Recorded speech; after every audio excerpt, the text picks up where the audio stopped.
Go find your basket of fruit and pick out an apple you think looks good.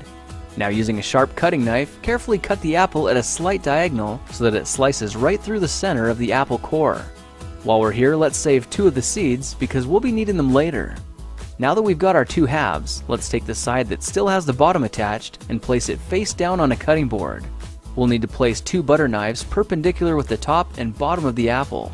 Now we can carefully cut down along one side of the apple core until the knife bottoms out on our makeshift spacers, then use the spacers as a guide to gently cut in from the side.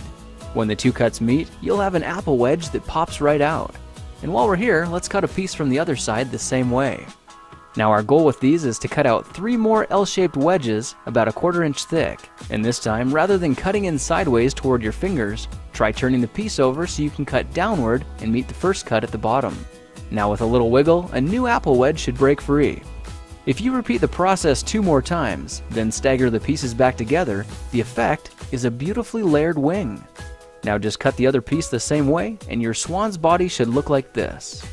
To make a place for the head, all we need to do is carefully cut into the front of the body and gently lift the pieces out to reveal a clean and fairly deep groove. At this point, we can go ahead and grab the other half of the apple and place it between the butter knives like before, but this time we're just going to use them as spacers to cut an even slice off the bottom. You can see that repeating this process 3 or 4 times gives us a nice variety of shapes and sizes. Now look for a piece that resembles a heart that's been slightly flattened on top. All it takes to form the swan head is 3 strategic cuts with a knife. I made 1 angled cut to form the head, a horizontal cut to form the neck, and 1 slanted cut at the bottom for the base. Now you should be able to see how this is coming together, and to clean it up a bit, just use your knife to round off the sharp edges.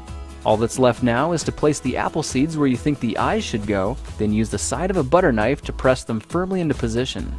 When both eyes look good, simply drop the neck into place, and you're done.